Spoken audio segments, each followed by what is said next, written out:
Imagine a common household medicine, something you probably have in your cabinet right now. Yeah, something totally ordinary. Exactly. Now picture a dangerous online dare turning that everyday item into, well, a deadly game for young people. Today we're diving deep into the Benadryl challenge. You might remember this. It was a TikTok trend that really blew up back in 2020. It seemed to come out of nowhere. It did. And the challenge dared participants, mostly teens, to take way too much diphenhydramine, that's the active ingredient in Benadryl, the goal, to actually induce hallucinations and then, film those disorienting, often terrifying reactions for social media, for viral fame. Which is just mind-boggling when you think about It it. is, but here's the stark reality. This wasn't just some quirky youthful experiment. It's a dangerous fad that led to hospitalizations, irreversible harm, and, tragically, even deaths. And that stark reality, the real human cost behind these trends, that's exactly why we need to do this deep dive. Our mission today really is to unpack where this challenge even came from, but more importantly, to get into the truly alarming health consequences. And critically, we need to explore the complex why. Why would teenagers actually participate in something so obviously risky? Yeah, that's the big question. And then finally, we'll look at what needs to be done. The collective efforts from social media platforms, parents, authorities, to try and prevent these kinds of tragedies.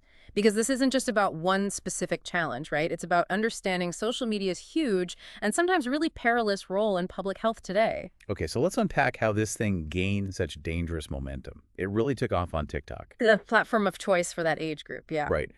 Hugely popular with teens. And the whole structure, short videos, powerful algorithms, it's almost perfectly designed to amplify trends. Something can go global in, like, minutes. It's built for virality. Totally. And the challenge itself sounded simple. Take a lot of Benadryl. But a lot is the key phrase here. We're talking doses way, way beyond what's recommended. Like for an adult, it's usually 1 or 2 tablets every 4 to 6 hours. Right. Max 12 in a whole day. That's the standard advice. But kids doing this challenge were taking maybe 12, 13, 14 tablets at once. Just an enormous overdose. And the goal, like you said, was filming it. Chasing viral fame, driven by peer pressure, needing those instant likes and views. They were trying to capture hallucinations or, those altered mental states on camera. So what's actually happening chemically? Why does Benadryl do that at high doses? Okay, so pharmacologically, diphenhydramine Benadryl is a sedating antihistamine. We use it for allergies, maybe sleep, sometimes motion sickness, pretty standard stuff. Right. But in these incredibly high off-label doses, it stops being just an antihistamine and acts as a deliriant. A delirium, what does that mean exactly? It means it can cause really vivid, often quite scary hallucinations, deep confusion, and a state of delirium where you basically lose touch with reality. And here's the truly terrifying part. The margin, the difference between a dose that causes hallucinations and a dose that can kill you, is dangerously narrow. Wow. Yeah, it's like walking this incredibly fine line, and a tiny misstep is fatal.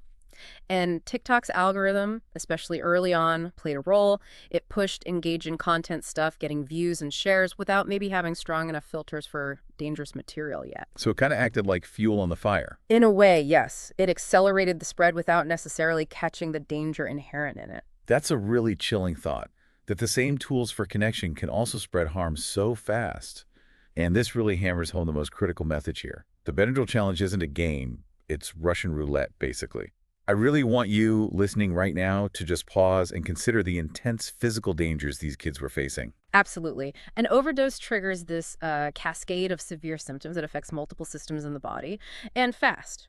Neurologically, you get extreme agitation, severe confusion, that delirium we talked about, and frightening seizures. The hallucinations aren't just visual either. They can be auditory, tactile. It's incredibly disorienting. That sounds terrifying. It is. And then there are the cardiovascular issues, really serious ones. We're talking rapid heart rate tachycardia, irregular heart rhythms, arrhythmias, which can lead straight to potentially fatal heart problems, cardiac arrest even. Oh, my God. And beyond that, severe nausea, vomiting, incredibly dry mouth, hyperthermia where your body temperature spikes dangerously high, risking organ damage, potentially coma, and respiratory depression. Meaning trouble breathing. Exactly. Breathing becomes dangerously shallow or slow, starving the body of oxygen. It's a multi-system attack. And these aren't just, abstract risks on a warning label. We've seen specific heartbreaking cases that show just how lethal this was. I remember in 2020, a 15-year-old girl in Oklahoma died doing this challenge. Her death actually made Johnson & Johnson issue a public warning. A necessary step for sure. And then more recently, 2023, Jacob Stevens, 13 years old in Ohio. He died after taking 12 to 14 tablets. He had seizures, suffered catastrophic brain damage, spent 6 days on a ventilator before passing away. Just devastating for the family. Absolutely. Huh. And there was another case in 2022, a 14-year-old girl. Her autopsy found a diphenhydramine level of nearly 50,000 nanograms per milliliter in her blood. That's just astronomically high. Lethal. Yeah, these aren't isolated incidents, unfortunately. Emergency rooms across the country definitely saw an uptick in teens coming in with diphenhydramine toxicity. They'd present with, altered mental status, severe agitation, seizures. It's a really difficult situation for everyone involved. So how do doctors even treat that kind of overdose? Well, treatment is mostly supportive care. That means managing the symptoms as they come up, trying to keep vital signs stable. They often use benzodiazepines like Valium or Ativan to control the agitation and seizures. And in some really severe cases, they might use an antidote called physostigmine. It helps reverse some of the really bad neurological effects by boosting a key brain chemical. Okay. But it really just underscores how critical immediate medical help is. If anyone suspects an overdose, call poison control. That number is 1-800-222-1222 or 911 right away. Every single minute counts. These stories are just gut-wrenching. And it brings us back to that core question. Why? Why would teenagers take such a massive risk, especially with something just sitting in the medicine cabinet? It's a question that puzzles so many people, but it really ties into adolescent brain development. How so? Well, the teen brain is still quite literally under construction. The prefrontal cortex, that's the bit responsible for judgment, impulse control, thinking about long-term consequences, it isn't fully mature until the mid-20s. So the risk-taking part is more developed than the impulse control part. Exactly. You can think of it like the brain's accelerator is fully functional, but the brakes aren't quite there yet. So the immediate thrill or perceived reward of a risky challenge feels much stronger than the abstract idea of future harm. Okay, that makes sense. And then social media just pours gasoline on that fire. It offers instant validation, likes, shares, comments. That taps directly into that deep teenage need for peer acceptance, for belonging, for standing out. And the performance aspect too, right? Doing it for an audience. Absolutely. Plus, simple things like boredom, maybe sadness, or just wanting a thrill can be powerful motivators too. It offers a temporary escape or a rush. And you mentioned accessibility earlier that seems huge here. Benadryl is just there, over the counter, in most homes. Precisely. No need to buy anything illicitly, no barrier. It's often right in the medicine cabinet. Which probably leads to another issue. Exactly. This dangerous misconception that because it's over the counter, it must be safe. Many teens just don't grasp the severe risks of misusing OTC meds. They think, if I can buy it easily, it can't be that bad. Which is clearly not true in this case. Not at all. And then layer on top of that the power of peer pressure, both online, seeing friends or influencers do it, and offline. It can normalize incredibly dangerous behavior. It's such a difficult mix of factors. So when these tragedies started making headlines, what was the official response? Did the FDA, did the companies react? They did. Things started moving fairly quickly once the dangers became clear. In September 2020, the FDA issued that public warning about high doses of diphenhydramine, specifically telling parents and doctors to watch out for this trend on social media. Okay. Johnson & Johnson, Benadryl's maker, worked with platforms like TikTok to try and get the harmful content taken down. And as we noted, Poison Control Center saw a big jump in related calls, confirming it was a real-world problem. And TikTok itself, they ban hashtags, right? Right. Yes. TikTok banned hashtag Benadryl and hashtag Benadryl Challenge and tried to disable search suggestions for it, trying to cut off discovery. But did that work? Well, partially. The problem was, users are clever. They immediately started using workarounds, slightly misspelled hashtags like BenAChallenge or Binary Changle. It showed the limitations of purely reactive hashtag banning. So enforcement is tricky. Very. TikTok pointed to its large safety team and community guidelines and argued the trend maybe wasn't as widespread as perceived. But critics felt the response was too slow, too reactive. The pressure continues for platforms to be more proactive, using better AI to catch variations, holding influencers accountable. It's an ongoing battle. We've covered the risks, the reasons, the responses. But the crucial part is prevention. What can we actually do to stop things like this from happening again? It feels overwhelming, but there have to be practical steps. There absolutely are, and it really has to be a multi-pronged approach. Parents are on the front lines, of course. So what's the advice for parents? First, education. Talk openly with your teens. Teach them how to read drug labels, understand dosages, have direct conversations about the dangers of misusing any medication, stressing that OTC doesn't mean risk-free. Second, monitoring social media. Not necessarily spying, but being aware. Keep communication lines open so they feel comfortable talking to you.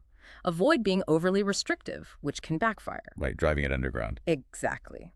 Third, secure medications. Keep all medicines, prescription, and OTC locked up or out of easy reach.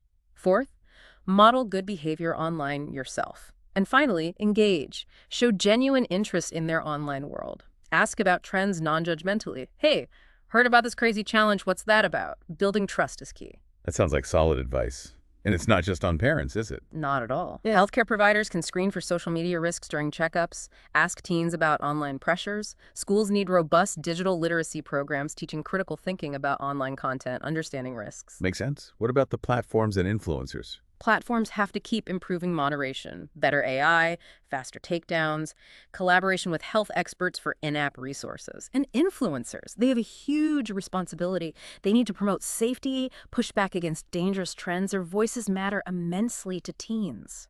When we look at the Benadryl challenge, it really feels like part of a bigger, unsettling picture of dangerous online trends. Here's where it gets really interesting. This isn't some isolated fluke, is it? No, you're absolutely right. It fits into a larger pattern. We've seen other incredibly dangerous trends, like the blackout challenge involving self-asphyxiation. Horrifying. Truly.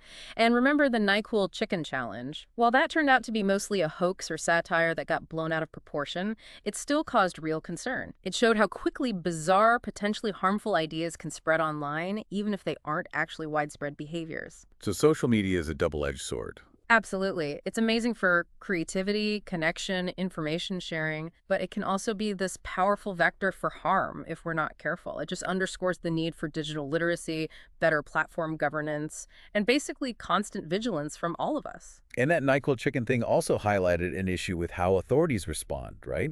The FDA warning about it actually seemed to make more people aware of it. That's a fantastic point. It was a real lesson in public health communication. Authorities have to walk this fine line, warn people about real dangers, but do it accurately and carefully to avoid accidentally amplifying a minor issue or a hoax. The Streisand effect, basically. Precisely. Trying to suppress something can sometimes make it explode.